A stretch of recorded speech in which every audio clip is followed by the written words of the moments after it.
आज इस चैप्टर को कंप्लीट करेंगे। ओके,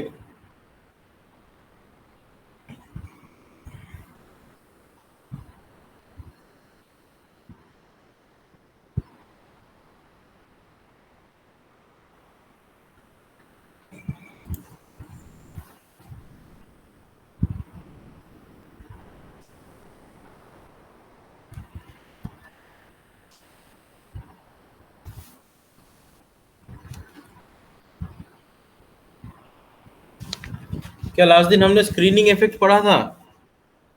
स्क्रीनिंग इफेक्ट याद आ रहा है? बोलो तो जरा। अगर नहीं पढ़ा था तो आज पहले स्क्रीनिंग इफेक्ट पढ़ेंगे। पढ़ा था कि नहीं? हाँ, नहीं पढ़ा था। नहीं पढ़ा था, ठीक है। तो पहले आज जो टॉपिक हम स्टार्ट करेंगे that is screening effect.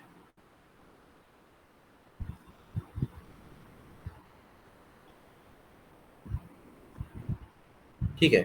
What is screening effect?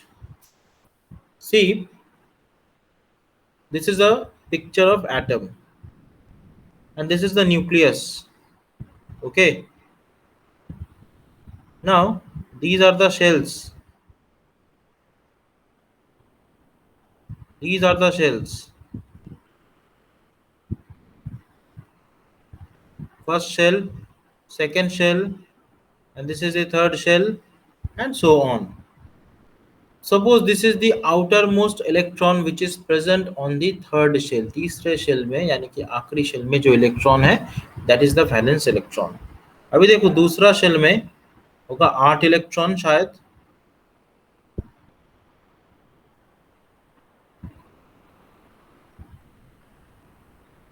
पहला शेल में होगा 2 इलेक्ट्रॉन। अभी एक चीज गौर से देखो, ये जो आखिरी शेल वाला इलेक्ट्रॉन है, ओके, इसको न्यूक्लियस क्या करेगा? अट्रैक्ट करेगा, राइट। अभी अगर बीच वाले इलेक्ट्रॉन नहीं होते तो अट्रैक्शन थोड़ा ज्यादा होता। अगर बीच वाले इलेक्ट्रॉन है मतलब कि they are making a screen. ये बीच वाले इलेक्ट्रॉन एक स्क्रीन बना रहा है यहाँ पे। These electrons are making a screen. So due to the presence of this screen, the attraction between the nucleus and the outermost electron is somehow less. Right? Sir একটা শিল্ডের মতন না? Yes, এটা একটা শিল্ডের মতন। এই যে শিল্ড বা screen, this is called screening effect.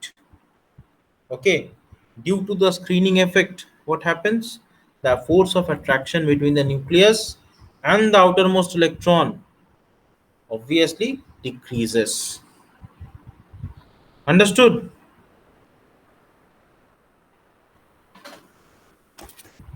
Understood? So क्या लिखेंगे यहाँ पे? The decrease in force of attraction. The decrease in force of attraction exerted by nucleus. Exerted by nucleus. CLEUS. On valence electron.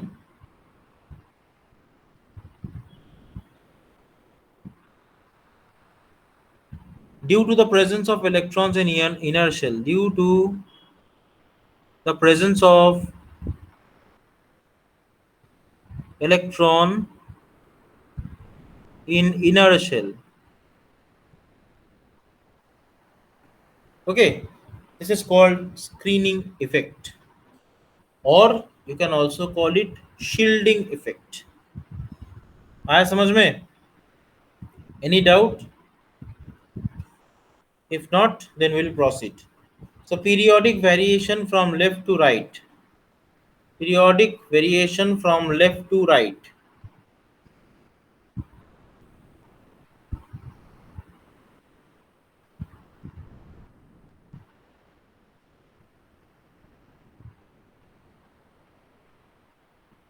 अगर left से right तक हम जाएंगे periodic table में, तो पीरियोडिक वेरिएशन क्या होगा, क्या चेंजेस होंगे? कौन से प्रॉपर्टी को हम देखेंगे? Number one is atomic radii.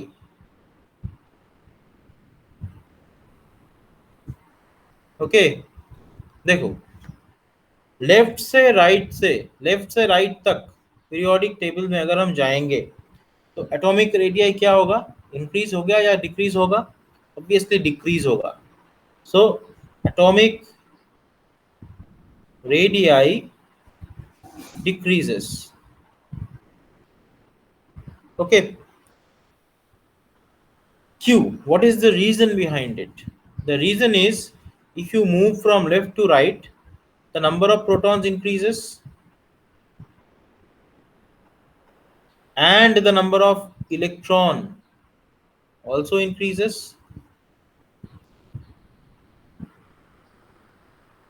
So electron बढ़ गया, प्रोटॉन बढ़ गया, इसका मतलब प्रोटॉन और इलेक्ट्रॉन के बीच का जो अट्रैक्शन है that is also increases. So hence the force of attraction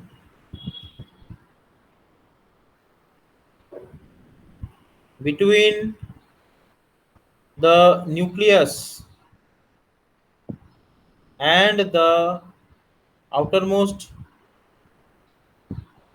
electrons increases. तो इसका मतलब अगर आउटर मोस्ट इलेक्ट्रॉन और न्यूक्लियस का अट्रैक्शन बढ़ जाए तो एटॉमिक साइज क्या होगा, इंक्रीज होगा या डिक्रीज होगा? ऑब्वियसली डिक्रीज होगा, लेकिन गलती से यहाँ पे मैंने इंक्रीज लिख दिया, तो इसको चेंज करके लिख दो डिक्रीजेस. तो देखो क्या हो रहा है, ये न्यूक्लियस है, ये आउटर मोस्ट इलेक्ट्रॉन है, ठीक है. अभी ये न्यूक्लियस भी बढ़ेगा क्योंकि प्रोटॉन बढ़ता जाएगा एक एक करके, और जो आउटर मोस्ट इलेक्ट्रॉन है वो भी बढ़ता जाएगा एक एक करके. तो इसका मतलब क्या हुआ, इसका मतलब बड़ी ही सिंपल है, न्यूक्लियस और आउटर मोस्ट इलेक्ट्रॉन के बीच का जो अट्रैक्शन है दैट इज आल्सो इंक्रीजिंग. अगर इंक्रीज होता गया न्यूक्लियस और आउटर मोस्ट इलेक्ट्रॉन का जो अट्रैक्शन, अगर वो इंक्रीज होता गया तो क्या होगा एज अ रिजल्ट साइज धीरे धीरे डिक्रीज होता जाएगा. सो इसी वजह से अगर लेफ्ट से राइट में तुम जाओगे तो वो क्या होगा, डिक्रीज करेगा. क्या, एटॉमिक रेडियाई डिक्रीज करेगा. आया समझ में? Understood? Any doubt? No, sir. Okay, so after atomic radii we will have to discuss the ionization energy.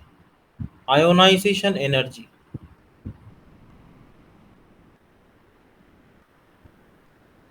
Now can you tell me what is ionization energy or ionization enthalpy? किसको बोलते हैं? Last दिन जितना मेरे को याद है मैंने बोला था कि क्या है ये आयनाइजेशन एनर्जी और ionization enthalpy. What is ionization enthalpy? Yes, कोई बोलेगा? The energy required to, hint दे दिया मैंने, बोलो. ये एक एटम है, ठीक है, वो गैस फॉर्म में है, उससे एक इलेक्ट्रॉन हमको निकालना है, उसे क्या बनाना है, कैटायन बनाना है. तो इस वजह से हमको बाहर से जो एनर्जी सप्लाई करना पड़ेगा that is called ionisation enthalpy और आयोनाइजेशन एनर्जी. ओके, तो अगर हम लेफ्ट से राइट जाएंगे आयोनाइजेशन एनर्जी बढ़ेगा या घटेगा? Ionization energy will increase. Why? Because attraction force बढ़ रहा है न्यूक्लियस का. न्यूक्लियस और जो आउटर मोस्ट वैलेंस इलेक्ट्रॉन है उनके बीच का जो अट्रैक्शन है दैट इज इंक्रीजिंग. अगर इंक्रीज हो रहा है तो इसका मतलब क्या हुआ, इसका मतलब हुआ कि आउटर मोस्ट शेल को न्यूक्लियस बहुत ही जोर से बाइंड करके रखा है.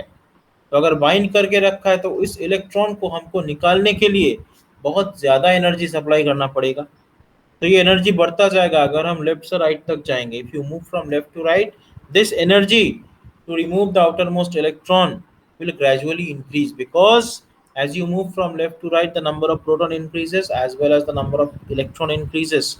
So that's why the force of attraction between the nucleus and the outermost electron will also increase, and as a result it will be very difficult for us to remove the electron from the outermost shell. So that's why we need to apply more and more energy, and hence the ionization enthalpy increases if you move from left to right. आया समझ में? अभी इसको लिखेंगे. If we move from left to right, the ionization enthalpy increases. This is due to the fact that if we move from left to right,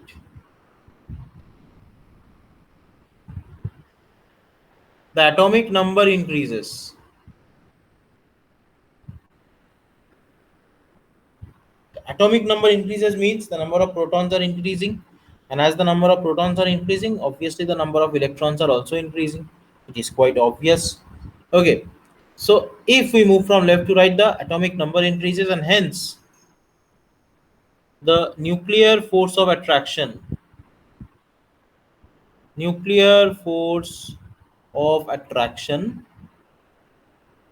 also increases, and hence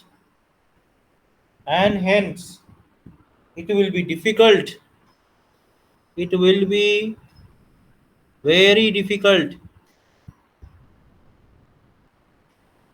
to remove an electron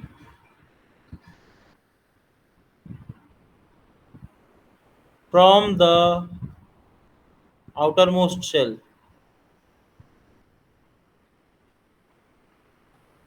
and hence the ionization enthalpy increases.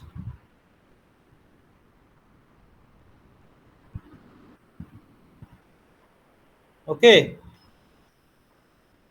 आ गया समझ में? किसी को कोई doubt?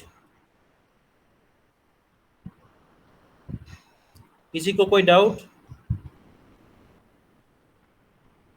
क्षितिज, कोई doubt है? नहीं sir. आशिकेर कोनो doubt? Sir, please repeat that ionization one again. Ionization enthalpy, আচ্ছা এটা তো আমি জিজ্ঞেস করছি, তাহলে তুমি তখন বলছো না কেন? একবারে বলবে তো।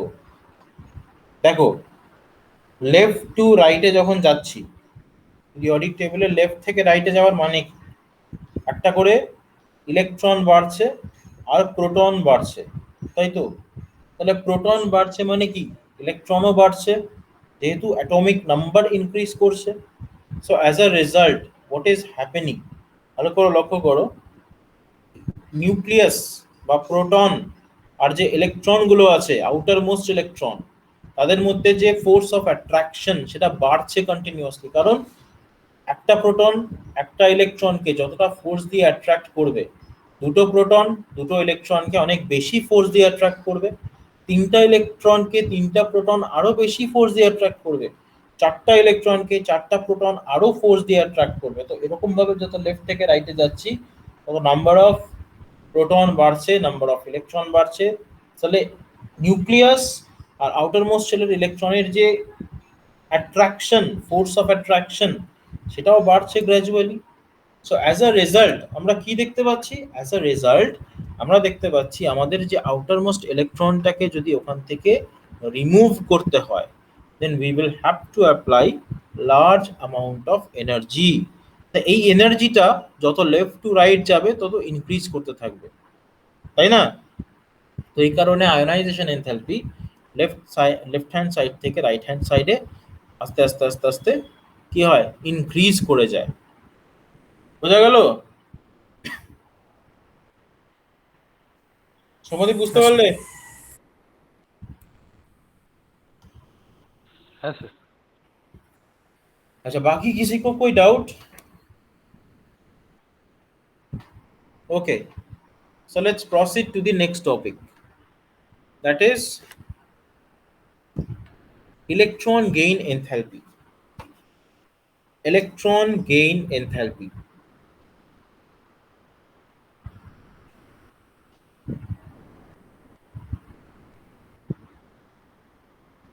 देखो, अगर हम लेफ्ट से राइट तक जाएंगे तो इलेक्ट्रॉन गेन एंथैल्पी भी एग्जैक्टली जैसे आयोनाइजेशन एंथैल्पी चेंज होता है, मतलब इंक्रीज होता है, ठीक उसी तरीके से इलेक्ट्रॉन गेन एंथैल्पी भी इंक्रीज होगा, क्योंकि उनका जो ट्रेंड है इलेक्ट्रॉन गेन एंथैल्पी का, that is exactly similar with the ionisation enthalpy. So electron gain enthalpy में हम क्या लिखेंगे? हम लिखेंगे कि it is increasing, so it increases if you move from left to right। तो इसका जो explanation है that is exactly same, the effective nuclear charge increases, okay, the effective nuclear charge increases, the effective nuclear charge increases and atomic size decreases, the effective nuclear charge increases and the atomic size decreases from left to right, from left to right, okay। The attraction of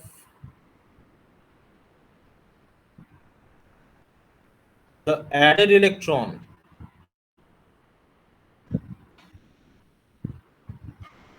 with the nucleus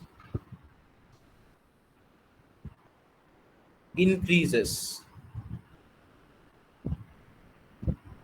and consequently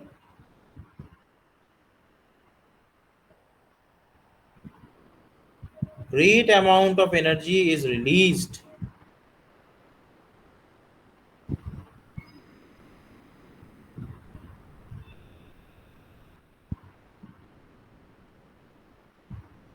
and hence electron gain enthalpy increases।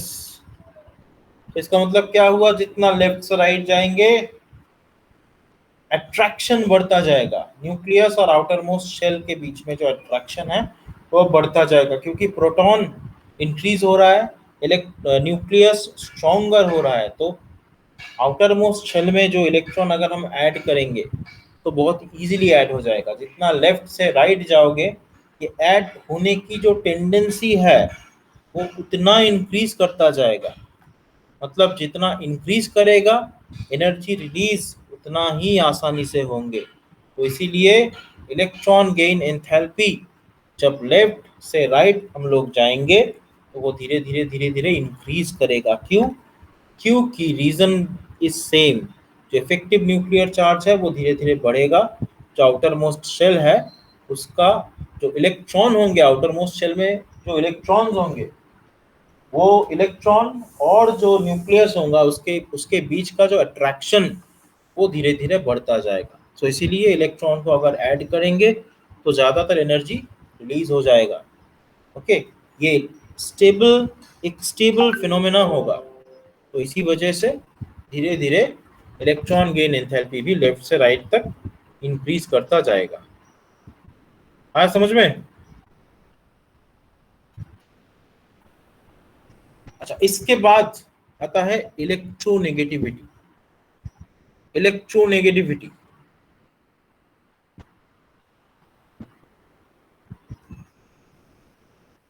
Electronegativity is a similar sort of thing like electron gain enthalpy. मतलब definition तो same बिल्कुल भी नहीं है, लेकिन ये जो दोनों फैक्टर है दे आर मोर और लेस सिमिलर। ओके, तो अगर लेफ्ट से राइट में इलेक्ट्रॉन गेन एंथैल्पी इंक्रीज करेगा तो इलेक्ट्रोनेगेटिविटी भी इंक्रीज करेगा। What is the reason behind it? क्योंकि इलेक्ट्रोनेगेटिविटी का जो डेफिनेशन है उसी से हमको पता चलता है। तो it also increases if you move from left to right. तो इसके पीछे वजह क्या है? That is the same reason, जितना लेफ्ट से राइट जाओगे ओके न्यूक्लियस उतना स्ट्रांग होता जाएगा, मतलब इलेक्ट्रॉन को एक्सेप्ट करने की जो कैपेबिलिटी है वो बढ़ता जाएगा जितना लेफ्ट से हम राइट तक जाएंगे। तो इसी वजह से इलेक्ट्रोनेगेटिविटी भी इंक्रीज करता जाएगा, क्योंकि एटम का इलेक्ट्रॉन एक्सेप्ट करने की जो एबिलिटी है that will also increase if you move from left to right. So that is why the electronegativity also increases. आ गया समझ में? The next one is metallic character. The next one is metallic character.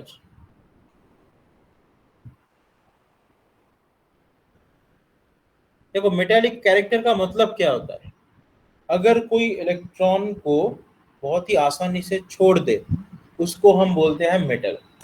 एक metal की एक बहुत ही important property होता है, metal can lose an electron quite easily. तो अभी बोलो लेफ्ट से राइट अगर जाओगे पीरियोडिक टेबल में, इलेक्ट्रॉन लूज करने की जो कैपेबिलिटी है वो बढ़ेगी या घटेगी? चलो नहीं बोलो। Sir decrease. डिक्रीज करेगा, क्योंकि इलेक्ट्रॉन अडॉप्ट मतलब इलेक्ट्रॉन को अट्रैक्ट करने की जो पावर है वो इंक्रीज करता है। यहाँ पे उल्टा है, मतलब इलेक्ट्रॉन छोड़ने की कैपेबिलिटी लेफ्ट हैंड साइड में ज्यादा होगा, ऑब्वियसली राइट हैंड साइड में कम होगा। तो मेटालिक कैरेक्टर भी अगर हम लेफ्ट से राइट तक जाएंगे तो वो डिक्रीज होगा। ओके, सो वो डिक्रीज कर जाएगा। ठीक है। अच्छा, मेटालिक कैरेक्टर के बाद आएगा non metallic character. Non metallic character,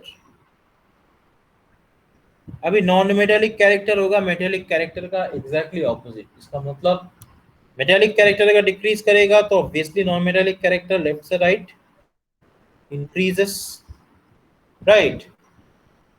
तो it is quite obvious. Okay, अभी acidic nature of oxide, acidic nature of oxide. देखो एसिडिक ऑक्साइड हम किसको बोलते हैं? जो नॉन मेटल के ऑक्साइड होते हैं उसको हम एसिडिक ऑक्साइड बोलते हैं। तो लेफ्ट से राइट में नॉन मेटेलिक कैरेक्टर इंक्रीज करेगा, उसका मतलब simply acidic nature of oxide will also increase. तो दिस विल इंक्रीज। तो इसीलिए बेसिक नेचर ऑफ ऑक्साइड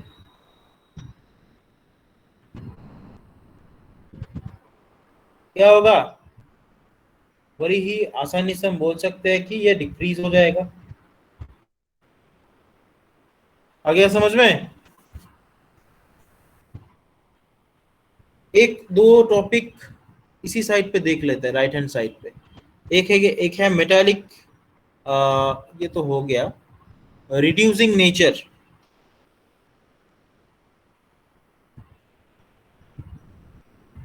देखो रिड्यूसिंग नेचर होने का मतलब ही ये है जो मेटल है वो बहुत अच्छा रिड्यूसिंग एजेंट है, जो नॉन मेटल है वो रिड्यूसिंग नहीं है, वो ऑक्सीडाइजिंग नेचर का होता है।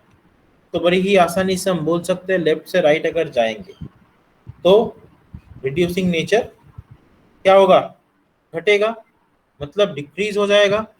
सो the reducing nature decreases if you move from left to right. तो सिमिलरली ऑक्सीडाइजिंग नेचर क्या होगा?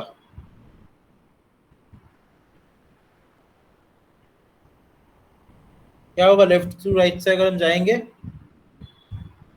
इंक्रीज होगा।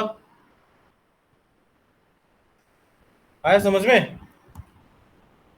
नॉन मेटल ऑक्सीडेशन करते हैं, मेटल रिडक्शन करते हैं। ओके, ऑक्सीडेशन रिडक्शन एक चैप्टर होगा रिडॉक्स, उसमें हम इसको पढ़ेंगे डिटेल में। तो ये हो गया ट्रेंड, कैसे लेफ्ट टू राइट अगर हम जाएंगे पीरियड वाइज तो कैसे ये प्रॉपर्टीज चेंज होता है वो हमने अभी देखा। ठीक है, now we will see how these properties are changing if you move from top to bottom along a period, along a group. So let's have a heading: periodic variation, periodic variation from top to bottom. एक minute जरा रुको।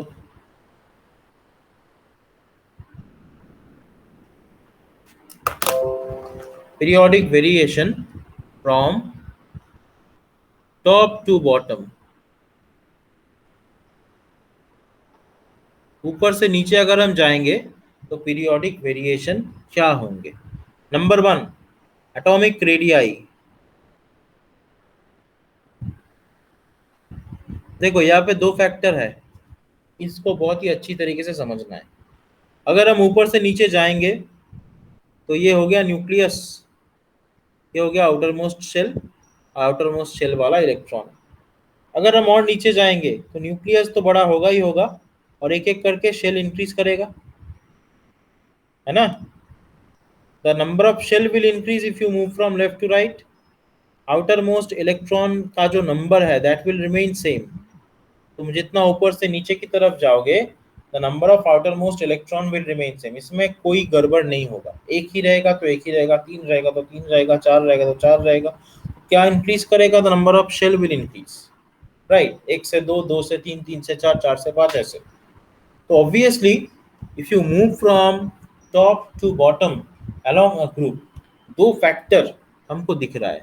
क्या क्या दो factor? Number one, increase in atomic number, increase in atomic number, right. Atomic number तो काफी आसानी से हम बोल सकते हैं कि इंक्रीज करेगा। Number two, increase in number of shell. तो ये दो फैक्टर हमको दिख रहा है कि नहीं? किसी को कोई डाउट? কারো কোনো ডাউট? সাগনিক বুঝতে পারছো? Yes, sir. এত অবধি কোনো doubt? No, sir. Atomic number increase হচ্ছে, তাই তো? অবভিয়াসলি হচ্ছে। উপর থেকে নিচে নামলে number of proton, number of electron তো বাড়ছে, তাই তো? ঠিক একইভাবে shell, number of shell is also increasing. এক থেকে দুটো, দুই থেকে তিনটা, তিন থেকে চারটা, চার থেকে পাঁচটা, এরকম ভাবে, রাইট। এইবারে ব্যাপারটা কি দাঁড়াচ্ছে? এই first factor, this first factor will lead to decrease in atomic size, and this second factor will lead to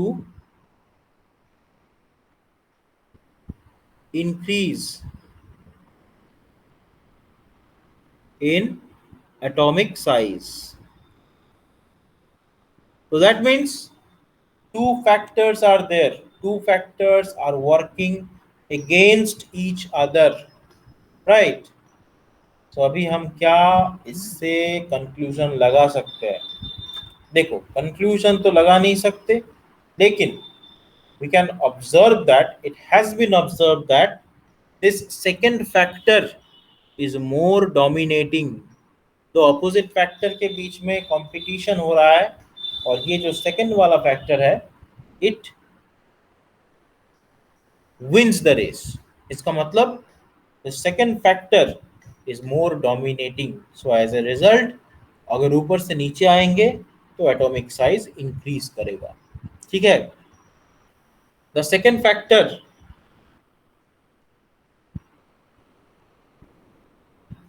is more dominating,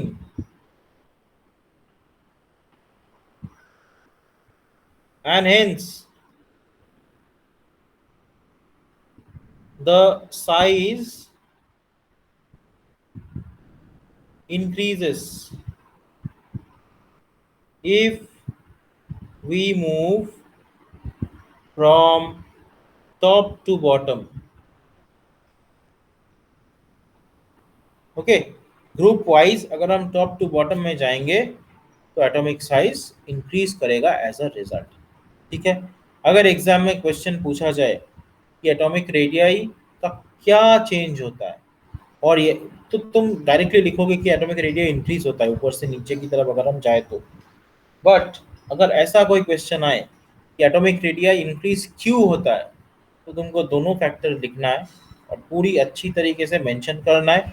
mention करके बोलना है कि दो ऑपोजिट फैक्टर है, एक दूसरे के अगेंस्ट काम कर रहे हैं, लेकिन one among the two is more dominating, so that's why according to that the size increases. आ गया समझ में? Any doubt? Anyone is having any doubt? You can unmute yourself and you can ask me. Yes.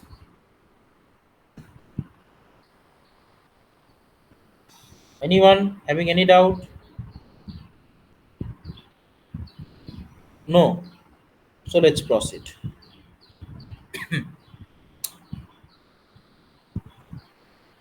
Second one, again, ionization enthalpy.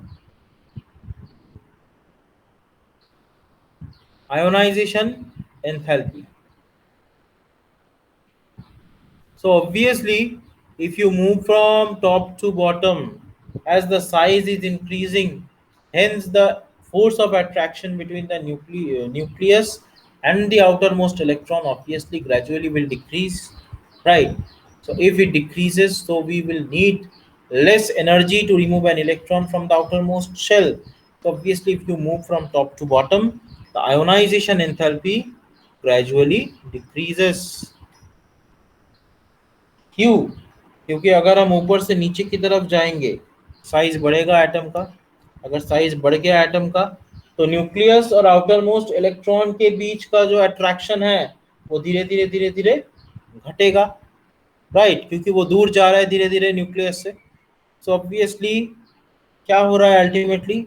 Ultimately हमको बहुत ही कम energy चाहिए outer most electron को निकाल फेंकने के लिए। सो इसीलिए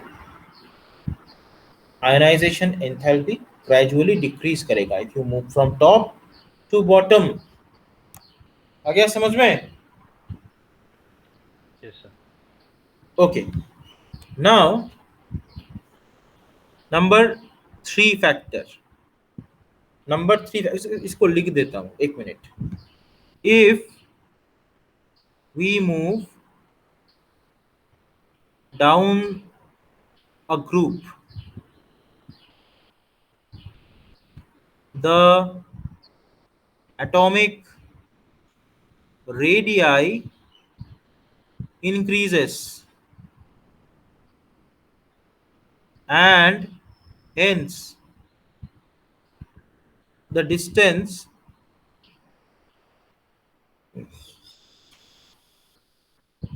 between the nucleus and the outermost electron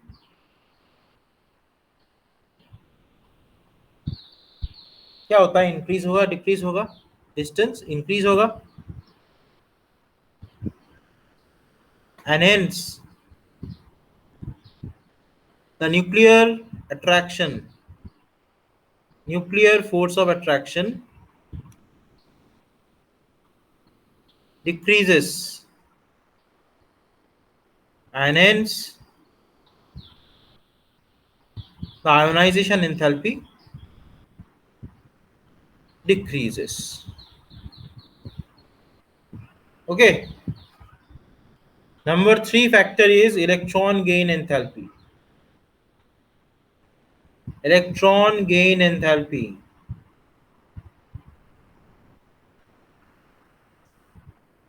The explanation is exactly similar like the previous one. Okay. The only thing that happens is this one. If you move down a particular group from top to bottom, the electron gain enthalpy, exactly like ionization enthalpy, it will also decrease. Okay, so this will also decreases. Okay, similarly the next factor which is electronegativity, वो भी decrease हो जाएगा. Electronegativity,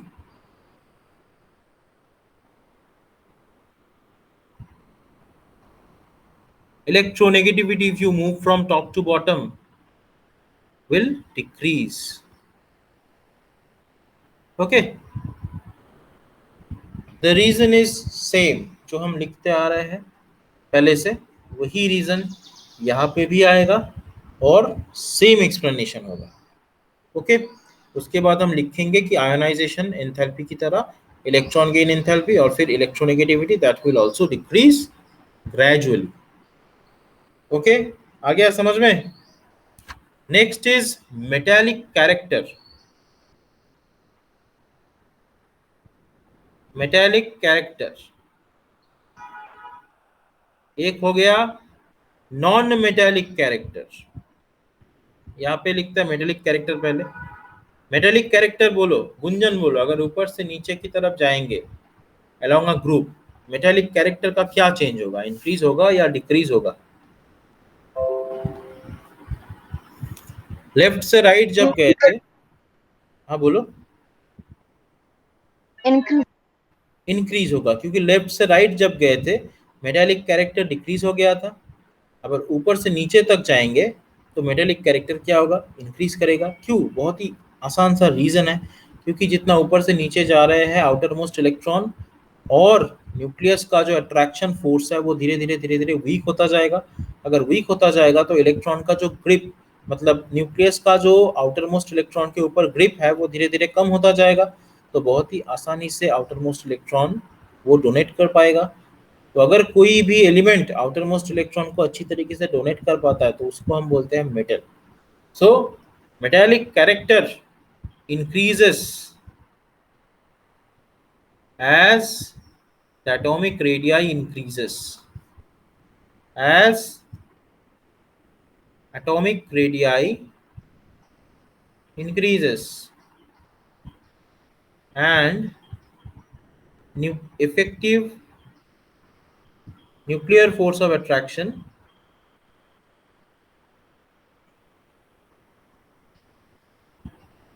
increases। आ गया समझ में?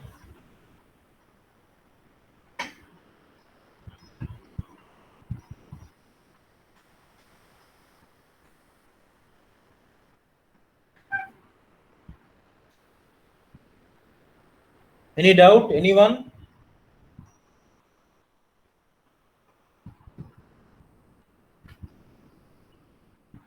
तो metallic character increase हो गया ऊपर से नीचे की तरफ। अभी नॉन मेटालिक कैरेक्टर क्या होगा? डिक्रीज करेगा ना।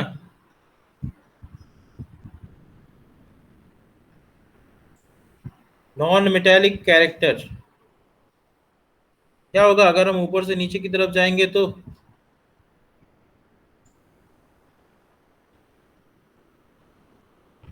Decreases, right, exactly opposite. अच्छा, और क्या क्या है देखो। पहले तो नंबर 1 ऑक्साइड का नेचर, मतलब एसिडिक नेचर और फिर बेसिक नेचर। तो एसिडिक नेचर ऑफ ऑक्साइड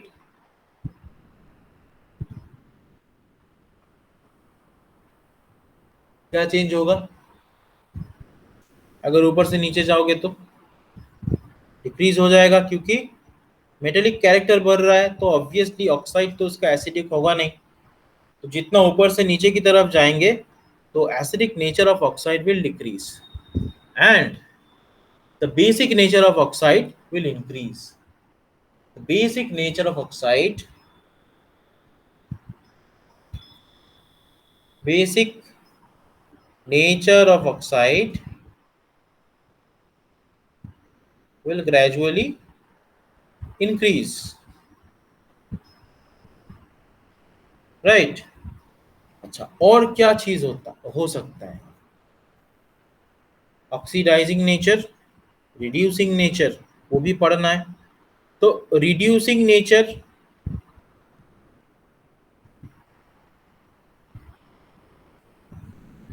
अगर हम ऊपर से नीचे की तरफ जाएंगे तो रिड्यूसिंग नेचर धीरे धीरे घटेगा, सॉरी इंक्रीज होगा।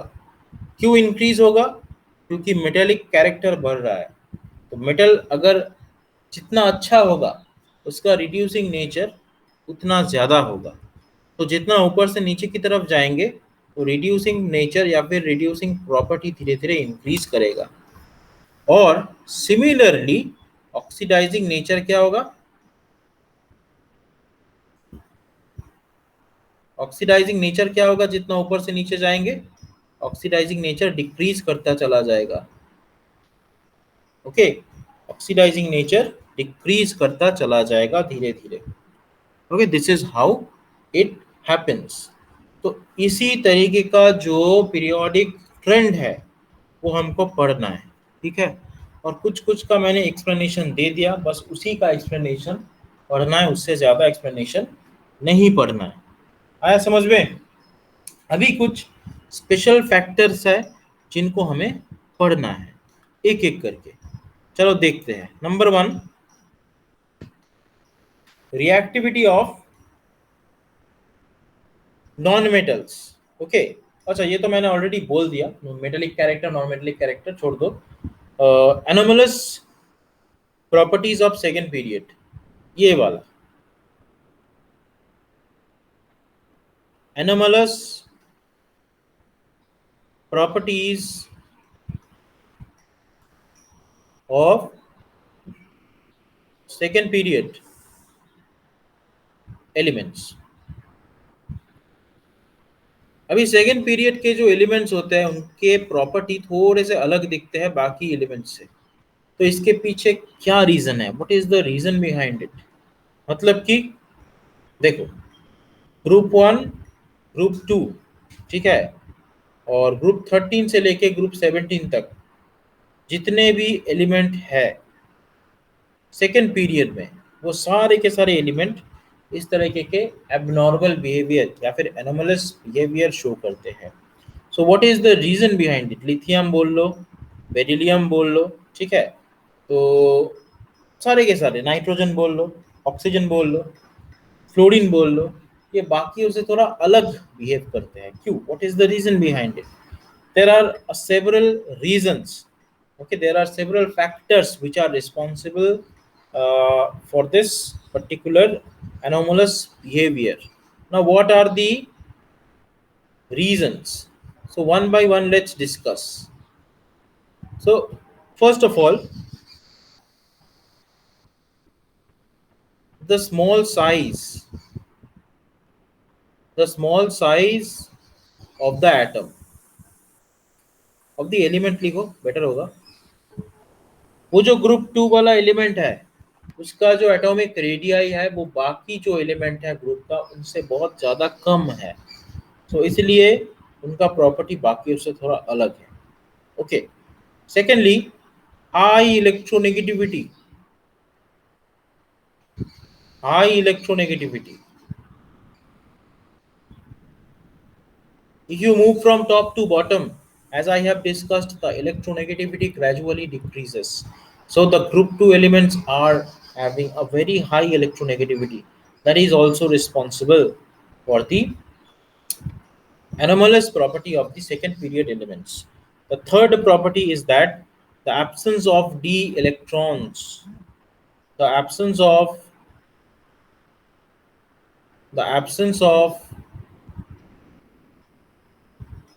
d electrons on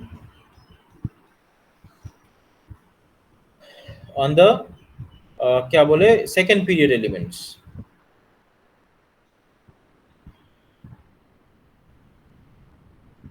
ठीक है, तो ये सेकेंड पीरियड एलिमेंट्स का जो डी ऑर्बिटल का एब्सेंस होता है इसके वजह से भी प्रॉपर्टी में उसका चेंजेस दिखाई देता है।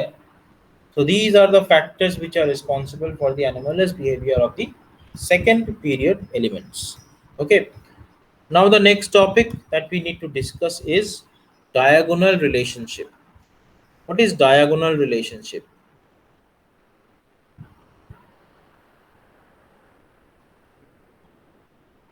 डायगोनल रिलेशनशिप, देखो ये first element of A group, ठीक है, और उसके साथ डायगोनली जो एलिमेंट कनेक्टेड है उनके बीच में कुछ प्रॉपर्टी वाइज सिमिलैरिटी दिखाई पड़ता है, उसको हम बोलते हैं डायगोनल रिलेशनशिप। एक एग्जांपल, अगर हम ले ले lithium, beryllium, boron, carbon, sodium, magnesium, aluminium, silicon. देखो लिथियम के साथ मैग्नीशियम का, बोरॉन के साथ सॉरी बेरिलियम के साथ एल्यूमिनियम का, बोरॉन के साथ सिलिकॉन का प्रॉपर्टी वाइज कुछ सिमिलैरिटी दिखाई देता है। तो इसी चीज को हम बोलते हैं डायगोनल रिलेशनशिप। ओके, तो lithium resembles magnesium, beryllium resembles aluminium. Again, lithium resembles magnesium, beryllium resembles aluminium, boron resembles silicon. तो ये जो सिमिलैरिटी हमको दिखाई पड़ता है इसको हम बोलते हैं डायगोनल रिलेशनशिप। ओके, इसके पीछे कारण क्या है? What is the reason behind it? देखो, the reason behind it is their similar charge by radius ratio। इनका जो चार्ज है, इनका जो रेडियस है, उनका ratio that is similar. Okay, the reason हम थोड़ा सा यहाँ पे लिख लेते हैं। Reason similar charge by radius ratio, similar charge by radius ratio. Okay, that ratio is similar. मतलब लिथियम के साथ मैग्नीशियम का मैच हो जाता है, बेरिलियम के साथ एल्यूमिनियम का मैच हो जाता है, बोरॉन के साथ सिलिकॉन का मैच हो जाता है। तो इसी वजह से ये सिमिलर होते हैं। ओके, इनका जो प्रॉपर्टी है उनमें भी कुछ सिमिलैरिटी दिखाई पड़ता है। ओके, आ गया समझ में? तो basically these are the topics which you have to read from this chapter। यही सारे के सारे टॉपिक्स तुमको इस चैप्टर से पढ़ना है, इसके अलावा और कोई टॉपिक तुमको पढ़ना ही नहीं है। ठीक है, अभी एक काम करते हैं, कुछ क्वेश्चन हम लोग डिस्कस करेंगे। ठीक है, तो एक एक करके चलो कुछ क्वेश्चंस हम डिस्कस कर लेते हैं। First of all question number 1,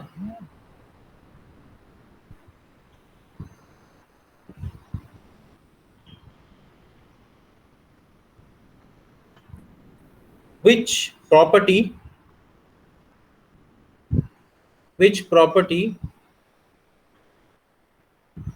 did Mendeleev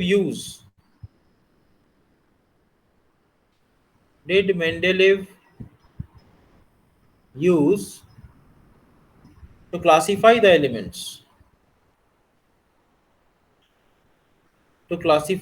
elements? चलो इसके पीछे आंसर क्या होगा बोलो, कौन बोलेगा? কে বলবে বলো? মেন্ডেলিফের যে পিরিয়ডিক টেবিল ছিল সেখানে মেন্ডেলিফ কোন প্রপার্টিটাকে নিয়ে কাজ করেছিল বা কোন প্রপার্টিটার বেসিসে ও ক্লাসিফাই করেছিল মেন্ডেলিফ? কে বলবে? অ্যাটমিক মাস। অ্যাটমিক মাস বা অ্যাটমিক ওয়েট বলো, দ্যাট ইজ বেটার। মাস ঠিক বলা যায় না, অ্যাটমিক ওয়েট। আচ্ছা, atomic weight was the property। okay,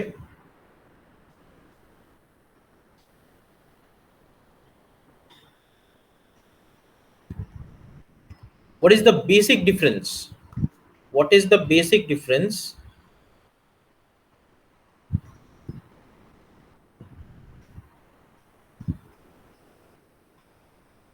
between Mendeleev's periodic table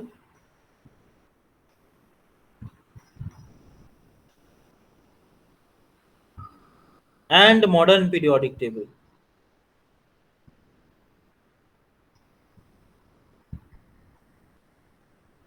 bolo, what is the basic difference between Mendeleev's periodic table and modern periodic table? क्या लगता है?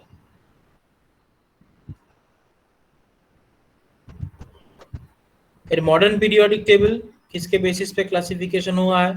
मेंडेलीव्स periodic table already हमको पता है कि एटॉमिक वेट के basis पे हुआ है। तो इन मेंडेलीव्स periodic table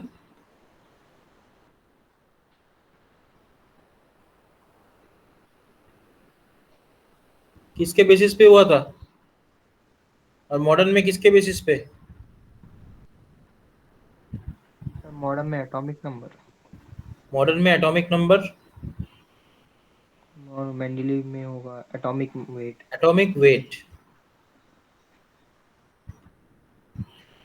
So this is the basic difference of the approach of the two periodic tables. One is Mendeleev's periodic table, another one is the modern periodic table. एक में atomic weight के basis पे किया गया, एक में atomic number के basis में किया गया. Okay. Next.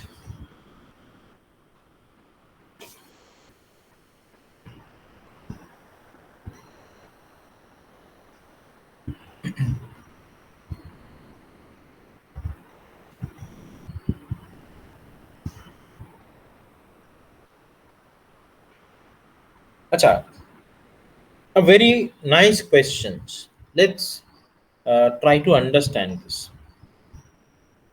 Question number 3. On the basis of quantum number, on the basis of quantum number,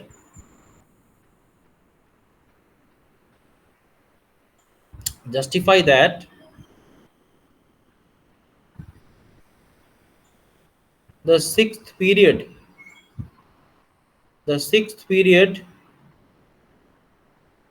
of the periodic table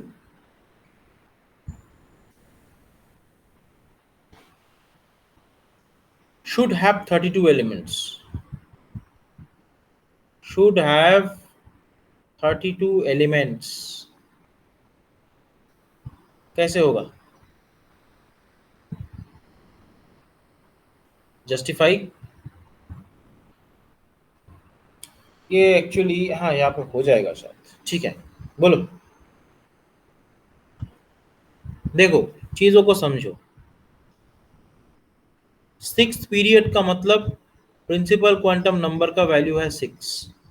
okay, अगर प्रिंसिपल क्वांटम नंबर का वैल्यू 6 है तो एजीम्यूथल क्वांटम नंबर का value कितना कितना हो सकता है? 0 हो सकता है, 1 हो सकता है, 2 हो सकता है, 3 हो सकता है, और एक जगह कम पड़ गया है यहाँ पे।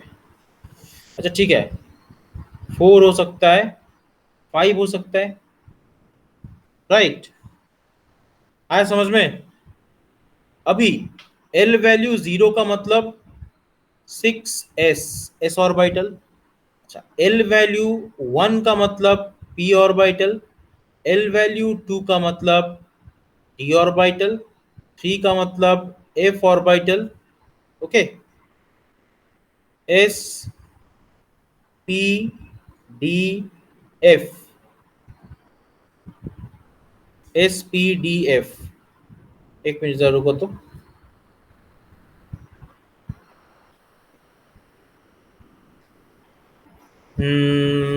ठीक है, हो गया तो एस पी डी एफ, और तो कुछ चाहिए ही नहीं, हमको तो पता चल गया। जी और एच वाला ऑर्बिटल को हमको नहीं चाहिए, S P D F 4 orbital हमको मिल गया। अभी देखो एस ऑर्बिटल का मतलब कितना इलेक्ट्रॉन? 2 इलेक्ट्रॉन। ओके, तो इसका मतलब 2 एलिमेंट्स,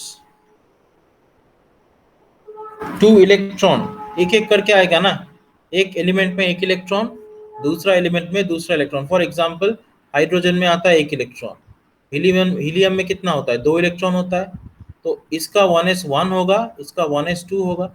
तो 6s का मतलब क्या? 6s2, तो 6s1 भी है, तो इसका मतलब 6s1 में एक एलिमेंट, 6s2 में 2 एलिमेंट।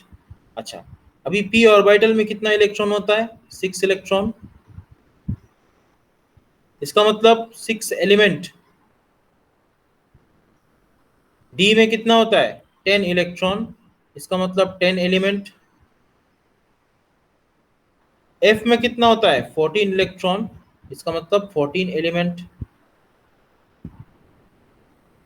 चले 6s1, 6s2, 6s3, 6s4, 6s5, 6s6, so 6 elements। Similarly 10 elements, 14 elements, so total कितने एलिमेंट हुए? ऐड करो, ऐड करके बताओ कितना होगा टोटल।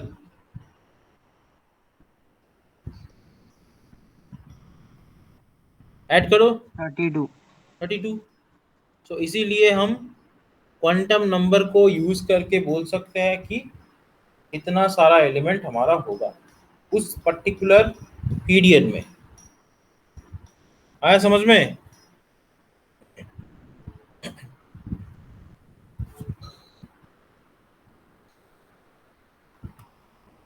किसी को कोई डाउट इसमें अभी तक?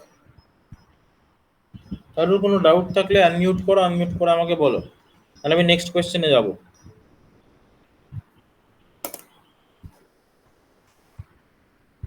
কারোর কোনো doubt?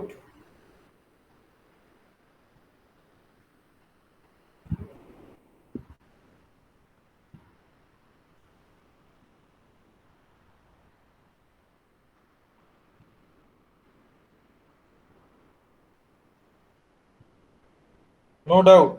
Okay, let's proceed to the next question.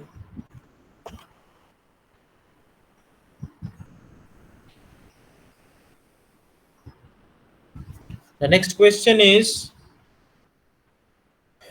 name the isoelectronic species from the following. Name the isoelectronic species from the following.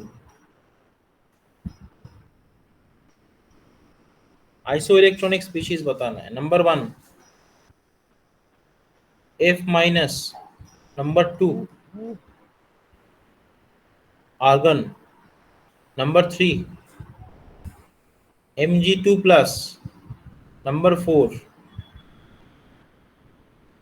Rubidium plus. बोलो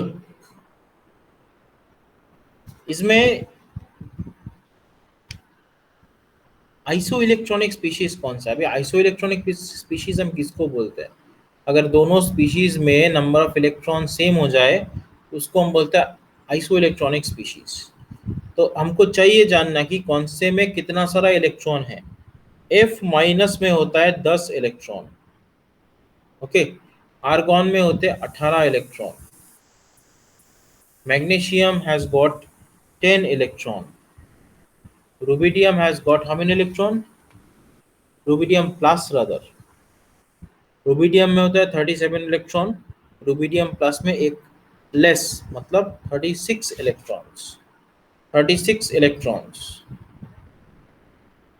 तो अभी कौन हुआ आइसो इलेक्ट्रॉनिक?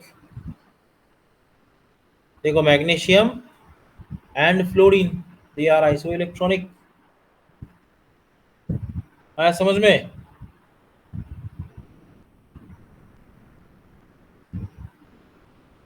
के बुझতে পারলে না বলো?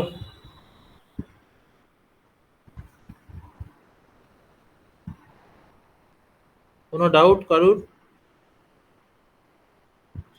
गुंजन को समझ में आया?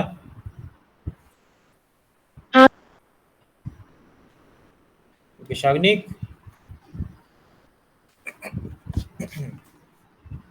শাগনিক আছে না বেরিয়ে গেছে? হ্যাঁ স্যার। আছে, বুঝতে পেরেছো? হ্যাঁ স্যার। কালকে তুমি এতবার করে বেরিয়ে যাচ্ছিলে কেন? নেটওয়ার্ক ঠিক ছিল না নাকি? না, কালকে নেটওয়ার্ক প্রবলেম হচ্ছিল। পরে কি দেখেছো যেগুলো আটকেছে ওগুলো দেখেছো, দেখে নিয়েছো পরে নাকি দেখোনি? না, দেখবো পরে। আরে পরে পরে দেখে করতে নেবো। করতে তো এরপরে 50টা ভিডিও জমে যাবে। এরপরে কবে দেখবে আর? আজকে দেখে নেবো। আচ্ছা,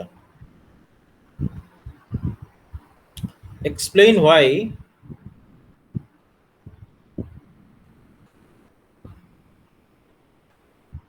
oxygen has lower ionization energy. Oxygen has lower ionization energy than nitrogen. तो इसका क्या एक्सप्लेनेशन होगा? अच्छा, एक्सप्लेन तो मैंने लिख दिया पहले, बोलो।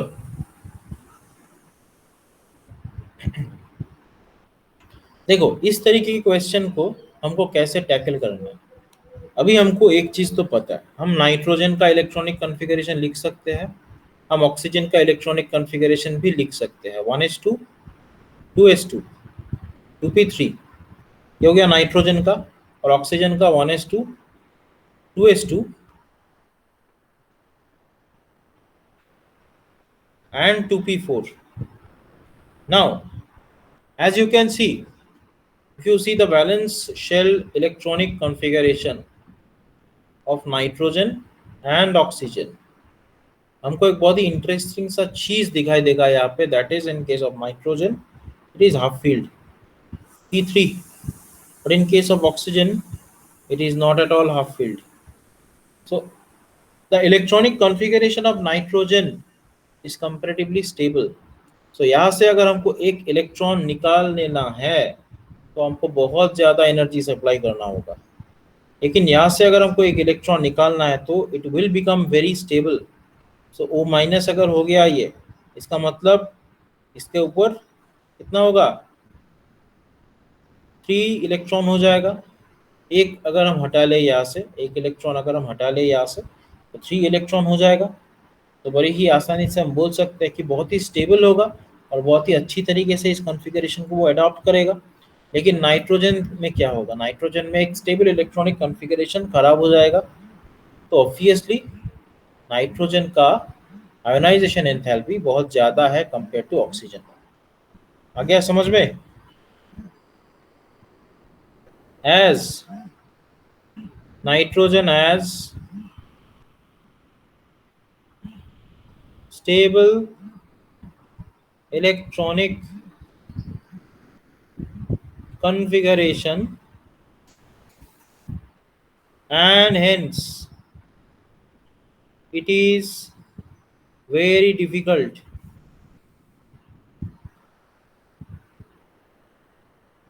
to remove an electron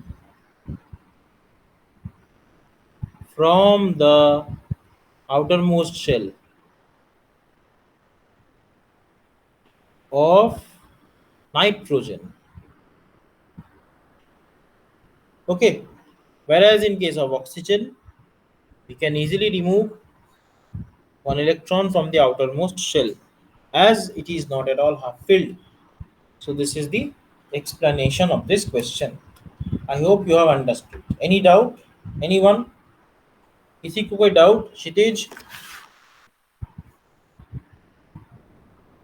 नहीं सर। सलोनी को कोई डाउट?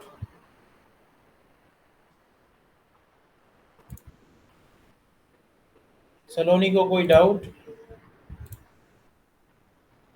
No, sir.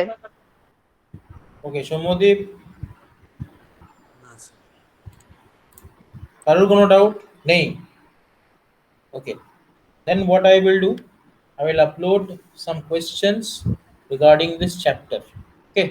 इस चैप्टर की जो पॉसिबल क्वेश्चंस हो सकते हैं उस क्वेश्चन को मैं ग्रुप में डालूंगा, ओके, व्हाट्सएप ग्रुप में, और तुम लोग जरा देखना उस क्वेश्चन को और आंसर को। अगर कोई भी आंसर समझ में ना आए तो मुझे बोलना, ठीक है? तो 3 चैप्टर हमारा हुआ फिनिश। अभी हम चौथा चैप्टर में जाएंगे, मतलब कि केमिकल बॉन्डिंग में जाएंगे, ठीक है?